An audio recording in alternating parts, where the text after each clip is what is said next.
Hello friends, welcome to my general study web series जिसमें हम बात कर रहे हैं सामान्य अध्ययन संबंधी विषयों के बारे में। और आज के इस वीडियो लेक्चर में हम फिर से बात करेंगे जीएस संबंधित विषयों के बारे में और एथिक्स के बारे में। आज हम जानेंगे कि एथिक्स का एक इम्पोर्टेंट टॉपिक्स के बारे में हम देखेंगे कि क्या अंतर होता है नैतिक संहिता और आचरण संहिता में। नैतिक संहिता जिसे हम इंग्लिश में कोड ऑफ एथिक्स बोलते हैं और आचरण संहिता जिसे हम इंग्लिश में कोड ऑफ कंडक्ट बोलते हैं। ठीक है, तो आज हम इन दोनों में अंतर देखेंगे और जानेंगे क्या होता है इन दोनों में अंतर और किस प्रकार से एक आंसर हम लिख सकते हैं एथिक्स से संबंधित कि इन दोनों में अंतर से यदि प्रश्न आ जाता है तो हम किस प्रकार से ये टैकल कर सकते हैं। तो देखिए, जो नैतिक संहिता और आचरण संहिता होती है इनमें अंतर करना बहुत जटिल समस्या होती है। दोनों में हम व्यवहारिक तौर पर अंतर नहीं कर सकते क्योंकि नैतिक संहिता और आचरण संहिता दोनों ही किससे संबंधित होती हैं, व्यवसाय तथा जो प्रशासन होता है उसके प्रबंधन से संबंधित होता है। और दोनों में ही इतना करीबी का संबंध होता है या फिर निकटता का संबंध होता है, उनमें अंतर कर पाना बहुत कठिनाई होती है। इसलिए लेकिन फिर भी हम देखें तो सैद्धांतिक तौर पर इनमें हम अंतर कर सकते हैं। व्यावहारिक तौर पर तो आपने देखा कि व्यावहारिक तौर में क्या होता है कि इन दोनों का ही अर्थ ये होता है कि हम किसी चीज़ को क्या करते हैं, प्रबंधित करते हैं। अपने आप को हो या प्रशासन को हो, कोई व्यवस्था हो, कोई प्रबंधन हो, तो सबका प्रबंधन करना दोनों का काम होता है, नैतिक संहिता और आचरण संहिता। लेकिन यदि हम सिद्धांत की बात करें तो नैतिक संहिता का सिद्धांत अलग होता है और आचरण संहिता का सिद्धांत अलग होता है। तो आइए चलते हम देखते हैं किस प्रकार से इन दोनों में अंतर होते हैं। यहाँ हम 2 या 3 मेन डिफरेंस देखेंगे इनके बारे में और बाकी ऐसे छोटे छोटे कई डिफरेंस बन जाएंगे, लेकिन जो मेन डिफरेंस हैं हम उनके बारे में बात करेंगे। सबसे पहले हम जान लेते हैं कि आचरण संहिता क्या होती है और नैतिक संहिता क्या होती है। इन दोनों के बारे में जानना ही अपने आप में एक अंतर होगा। ठीक है, तो जानते हैं, देखिए क्या होता है।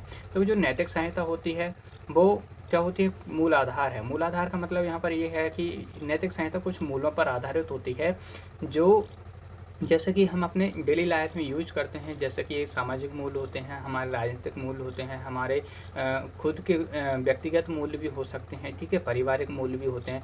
तो ये कुछ ऐसे मूल्य होते हैं जिन पर नैतिक संहिता क्या होती है, आधारित होती है। इसलिए हम क्या कहते हैं कि जो नैतिक संहिता होती है वो मूल आधार होती है जिसमें कुछ मूल्यों को समावेश किया जाता है जो कुछ मूल्यों पर आधारित होती है।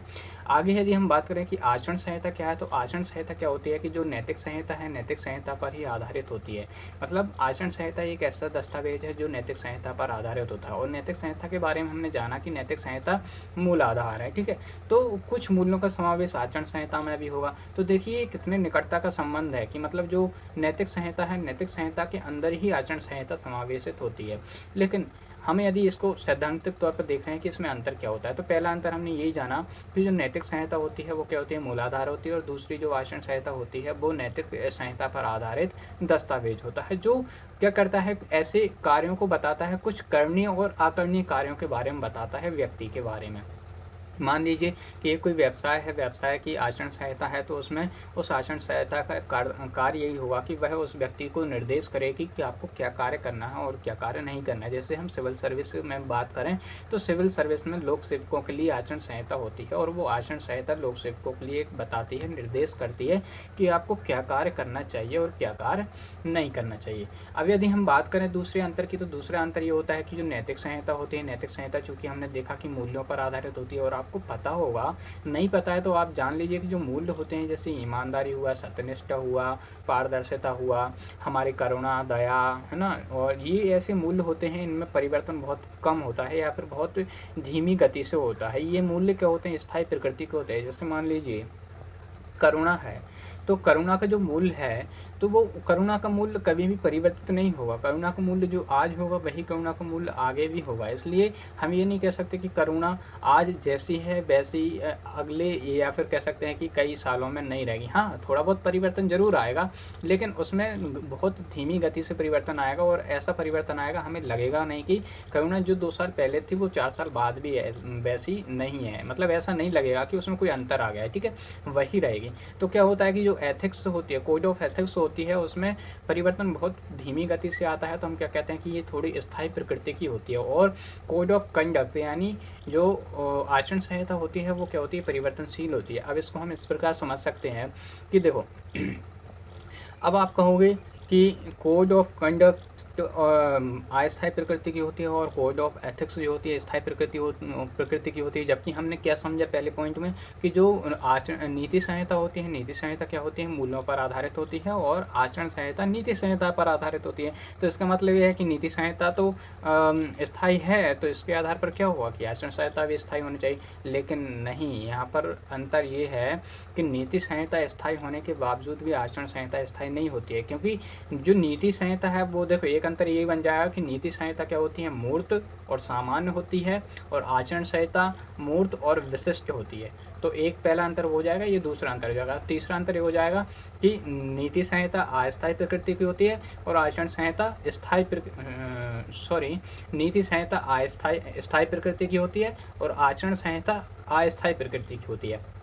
तो इसके लिए समझने के लिए हमने नीति संहिता को देख लिया कि वो किस प्रकार से स्थायी प्रकृति की होती है। अब आचरण संहिता के बारे में यदि हम समझें कि वो क्यों अस्थायी प्रकृति की होती है, तो देखिए जैसे हम मान लेते हैं कोई एक ईमानदारी का मूल्य है, ठीक है, तो इसको हमें बदलने की आवश्यकता क्यों पड़ती है। देख लीजिए जैसे क्या होता है कि समय के साथ बेईमानी के मूल्य कई बेईमानी के मूल्य अलग अलग प्रकार से आ जाते हैं। जैसे मान लीजिए कि बेईमानी के मूल्य हमें यदि बहुत पहले समय की बात करें तो यही होता था कि किसी से हम चुरा कर वस्तु ले आए या फिर किसी से झूठ बोलकर हमने कोई कार्य किया, तो ये क्या हो गया, बेईमानी हो गई। लेकिन क्या हुआ कि बेईमानी के समय के साथ मूल्य जो प्रकार हैं उनमें परिवर्तन आता गया। जैसे आज हम देखते हैं डोपिंग जैसे कार्य क्या होते हैं, बेईमानी तो ही है।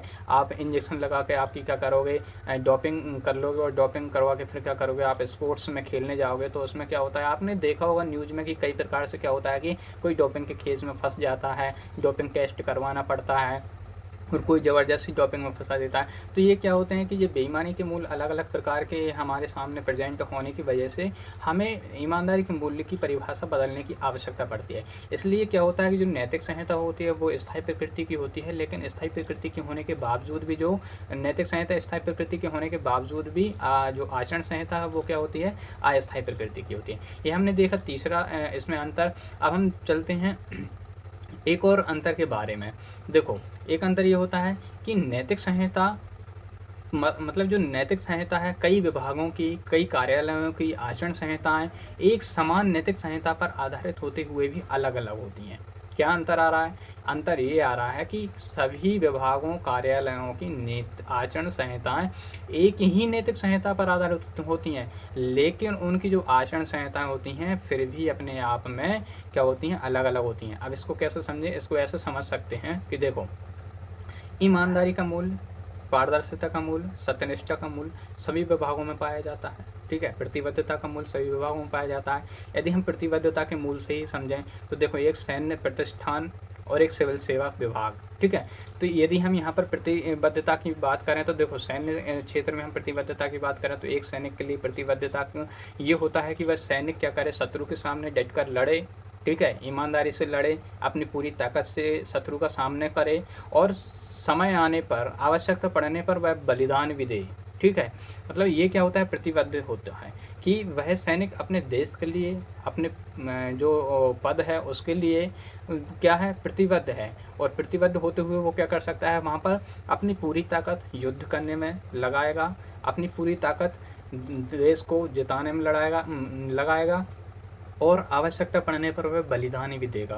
तो ये क्या होता है, प्रतिबद्धता होता है। वहीं यदि हम सिविल सर्विस में बात करें, लोक सेवकों के लिए प्रतिबद्धता का मतलब ये होता है कि वह अपने शक्ति का प्रयोग, अपने पद का प्रयोग दुरुपयोग ना करे, अपने स्वार्थ के लिए प्रयोग ना करे, जन कल्याण के लिए, जन कल्याण के कार्यों में करे। तो ये क्या होता है, प्रतिबद्धता होता है। मतलब लोगों के कल्याण के लिए प्रतिबद्ध होना लोक सेवक के लिए प्रतिबद्धता होता है। तो देखा कि एक समान, एक जैसी नैतिक संहिताओं पर आधारित होते हुए भी जो विभिन्न विभागों की आचरण संहिताएं होती हैं वो क्या होती हैं, अलग अलग होती हैं। तो इस प्रकार हमने देखा कि नैतिक संहिता और आचरण संहिता में क्या अंतर होता है।